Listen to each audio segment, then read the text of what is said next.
Welcome to the Own Your Best Life podcast. I'm May Emson, your host, leadership and mindset coach.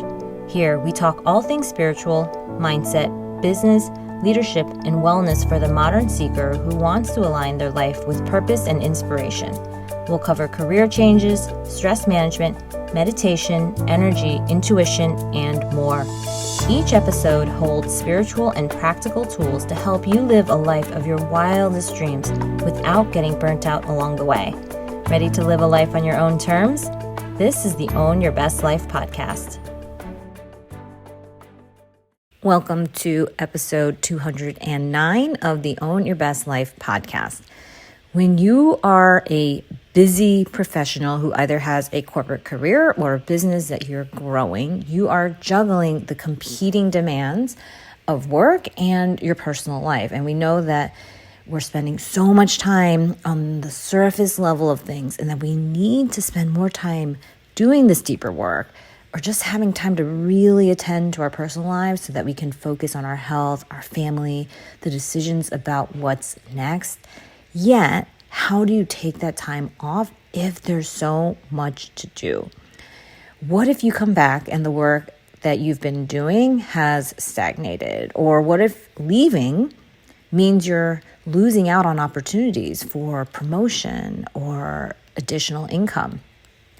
Business professionals often try to cut down on the time they take for vacation or leave so that they can deliver and keep making progress. You can't take real time off if you want your career and your business to progress, right? And I remember this personally when I started working after undergrad. I would talk to my mom on the phone and she would tell me by listening to the sound of my voice that I sounded tired and that I really should take a break. And in the same year, maybe months later, I would tell her about a vacation that I'm taking and she would ask me, "Aren't you worried that someone's going to take your job?" And it feels like you cannot win. There is so much competing information out there on working, on taking breaks. Whether it is work hard, be the first to arrive and the last to leave so that you can get ahead, or rest and take time off because your health, your relationships, your personal life, it will suffer. So no matter what you do, there's often this pervading sense of guilt. I'm not doing enough work, or I'm not taking enough time off to spend with my family or on my health. Also, there's this. If you are a minority, a person of color, a woman, there's often this subconscious drive to do more because you feel like it takes more for you to achieve the same results as someone else. And this is just through cultural context, upbringing, things you might have heard, or just noticing that maybe there's certain kinds of privilege that do not apply to you. You might have even tried taking breaks and found that you come back after vacation, time off, all the things, and that leaving, that taking a break created even more chaos, maybe mental fog, and that you've maybe even lost out on roles or opportunities. So then the next time you think about taking time off, it actually creates more worry about you getting out of the normal flow of the way that you do things. What if also you take a break and you realize that you don't even want to come back, or that you're not happy with your job and you want to leave? So sometimes there's this underlying concern of, I know I'm just on the cusp of a breakdown or burnout. And I know maybe if I take a break, I will completely lose the steam that I have, that I won't keep going, that I won't keep trying at this job that I have, and that I'll want to quit. All of this is completely normal. Yet, we need to change this narrative of disempowerment that is fueling our thoughts, our decisions, and our actions. There's no need for you to continue to beat yourself over the head, struggling with taking time off and trying to grow your career and seeing true results in your work and your personal life. This kind of mental drama that comes from thinking about what could have been if you hadn't taken time off, or what you should be doing constantly and are not doing, doesn't help you get the work you need to get done to show up as the leader that you need to be, to make the decisions that will actually move the needle in your health and your personal life. It also keeps you from being present. One of the biggest stressors in our life comes from not truly being here with the people and situations that are present right now. We are working and then wishing we could be somewhere else, on a beach, with people we love, in another job maybe, or even just resting. Or we are resting. We are spending time with people we love most and wishing we could be making more progress, worried that we're not getting stuff done. And whether you want to or not, you have to learn how to take time off, how to come back without feeling and actually having worse results. Managing the pace, the rhythm of your life is a skill that you can learn, whether it's the break you take every evening to sleep, to have dinner, to connect with loved ones, whether it's the weekend, a longer vacation, or even parental leave. There are times when you just have to stop working. And I've heard from so many of you that you find that transition difficult to come off work, to come back to work.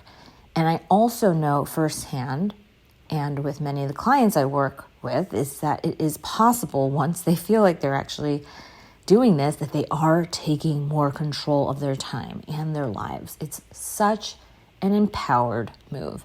Knowing how to transition well from work to any kind of break, whether it's the end of the day or the next thing you're doing, or maybe even having a meal, going to the bathroom. I promise you this sounds so simple, but it is not. Often people won't even go to the bathroom. They won't eat their lunch. They won't drink water. They won't get up and stretch, anything. They will just try to keep going through. And they won't do this.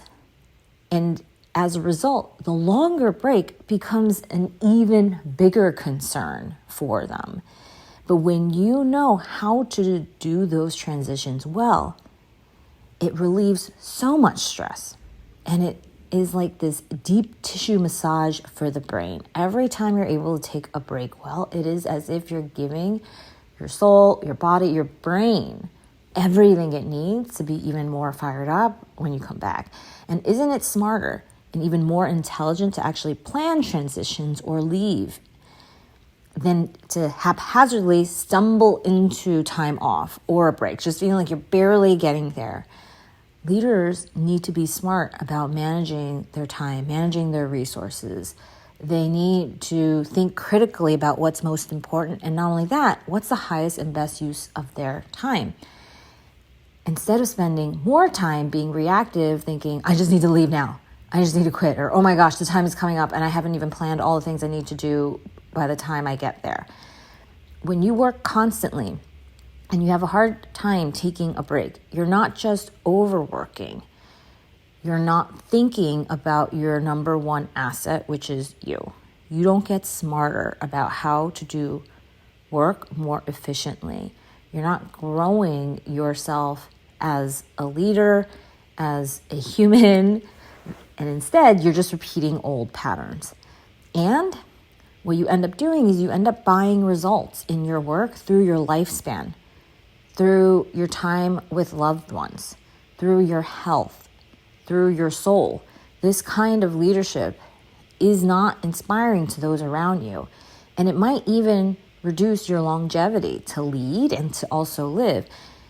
And you will then have a hard time with followership, whether it's personally or professionally. The people who want to continue to be with you in your life, to follow you wherever you go and whatever you do.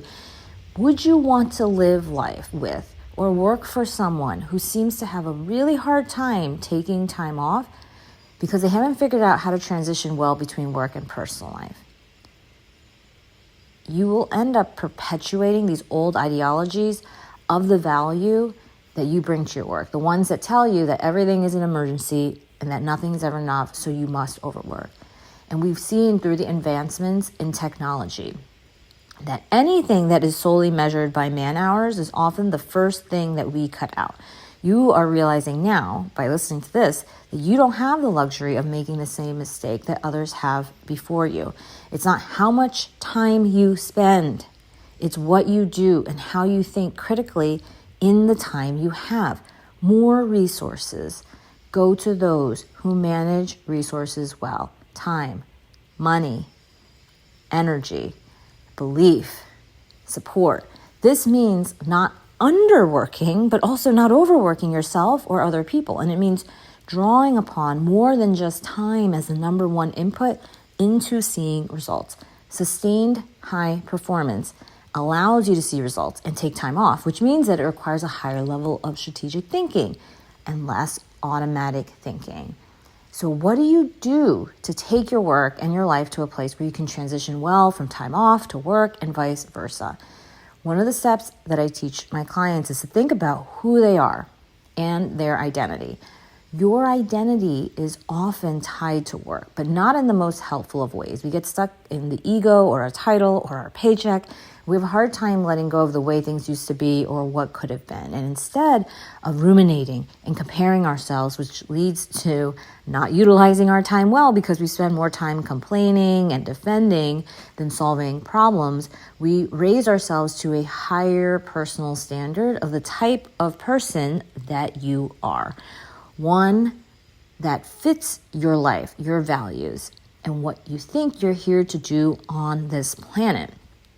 And we learn how to work with identity in both practical and spiritual ways so that you're creating a standard, a version of you that finds it easy to make the transition to work and time off seamless.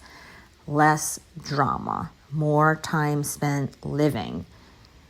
It's practical because this identity shift allows you to take on even more responsibility and scope without stressing yourself out. It is a completely different mind-opening thing to open yourself up to opportunities without the fear that you're taking on too much constantly. It also relieves the fear of failure that comes from doing more and having more on your plate. It's spiritual because you know what to do when the inevitable breakdowns start to happen and how to come back even stronger. You're not going to have a life that's free of crisis, that's free of failure, that's free of personal stuff that you're just going to go through whether you want to or not. And your faith will then run deeper. And so does your conviction through these spiritual high performance practices. And those who actually have this deep purpose are often those who are able to sustain beyond the hard times. They're the ones that are living a life that is personally fulfilling, and they become role models for others as well. And guess what? Their life does not have to look like other people's. And guess what? When that doesn't happen, it's actually harder to replicate. This becomes their branding. So when you think about, taking time off, it's just going to create this buildup of work when I get back, you have to ask yourself, why? Like, why does that happen? What is going on behind the scenes? It's creating this sense of chaos. And often, chaos in our outside world comes from chaos in our inside world as well. When you start to do this, you find that it's actually not about this very conceptual idealism. It's not very idealistic to shift your identity. This shift actually allows you to develop strategies, like practical strategies, like what do I do? What do I do at this point of the day? What do I do at this time? How do I plan for this thing? It allows you to develop those kind of strategies you need to be a highly fulfilled high performer who has these fun and these epic adventures in their life, and someone who takes time off and sees their business and career growing consistently and on purpose. It's not for the faint of heart. What's the most easy thing to do is to just work forever, never take any time off, and you might not think that it's worth doing, but it's easy. You don't have to ever make any decisions. You don't have to be critical about how you spend your time. You don't have to try to not waste time in the day. Instead, you just work all the hours. And so that's why I challenge you all to think about this level of progression. You don't progress your brain when you just work forever. You have to think differently about how to use time and resources in a more constrained way instead of being, I just wish I had more people. I just wish I had more time. I just wish I had more, whatever it was.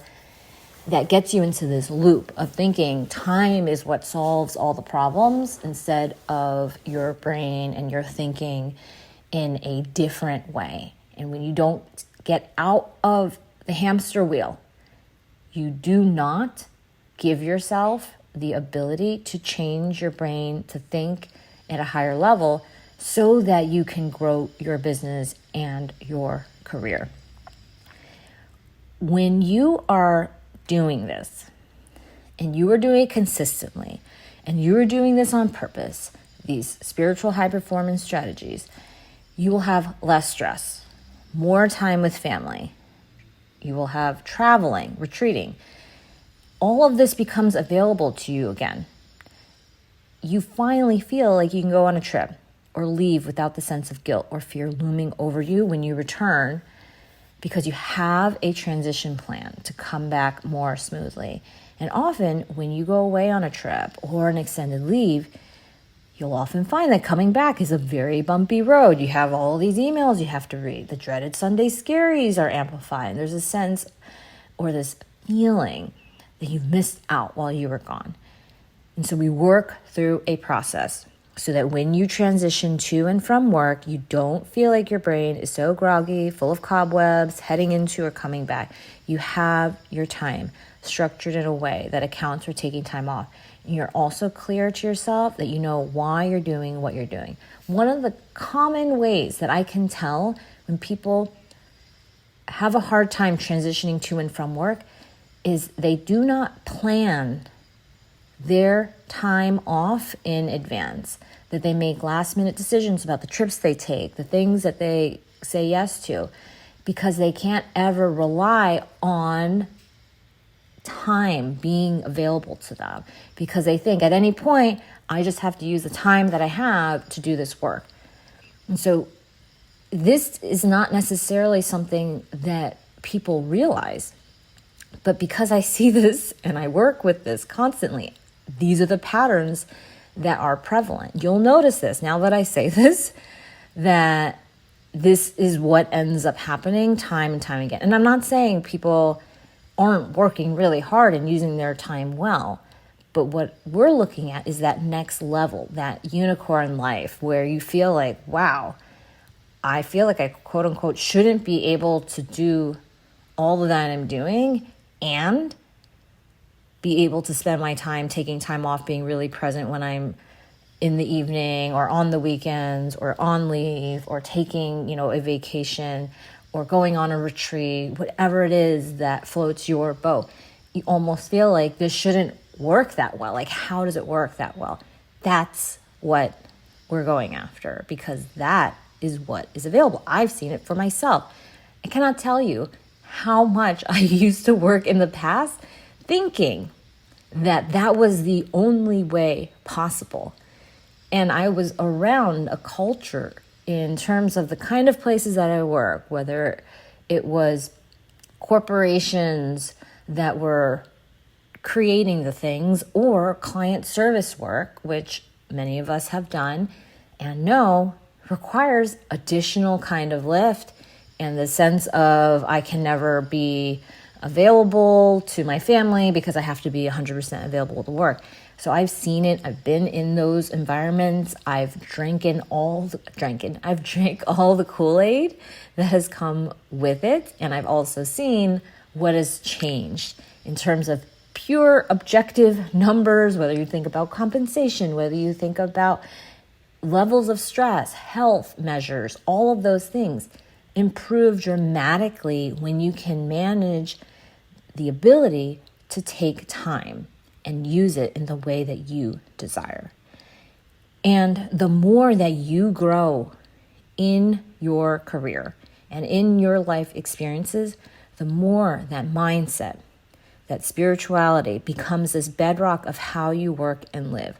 Otherwise, you risk taking on other people's mindsets, their beliefs about the goals that are important to them and not your own.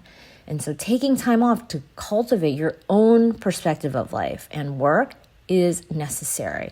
Not because you need rest, which you do, but because of what you do in that time that you're off, how you use that time that you spend not working.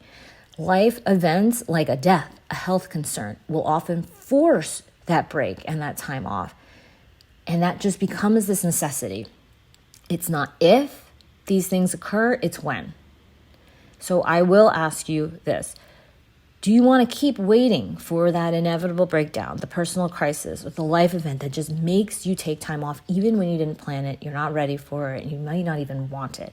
Or do you want to have a mindset, a process that supports you to think strategically about how to transition to and from work and use your time well so that you can be truly present and available for your family or health when the time comes? If you want to take the latter, the second route, you'll want to watch my free training on how to stop hiding and overworking. Instead, you're going to learn how to stand out and lead using spiritual high performance strategies. You can go to mayamson.com/209 and access the link for the free training. You'll get instant access. It's called Stand Out and Lead. And you can apply to join my Spiritual Achiever program, where you're going to create your next chapter with spiritual and high performance strategies so that you can achieve the time, the peace, the financial freedom using this proven method. It is risk-free. You either start seeing results within your first month or I give you your money back. So you can schedule your call here at mayamson.com/contact, and I'll see you inside. Love you, my friends. I hope you have an amazing week, and I'll talk to you next time. Thanks so much for joining us this week on Own Your Best Life. Make sure to subscribe to the show on iTunes or wherever you listen to podcasts so that you'll never miss a show. And while you're at it, can you please rate and review on iTunes? I would so appreciate it. Share it with a friend, take a screenshot of it, and tag @MayEmson. This helps continue to get the word out. For more show notes and resources, check out www.mayemson.com. You'll have all the links to everything you heard here today. Thanks so much for listening. It's time to own your best life.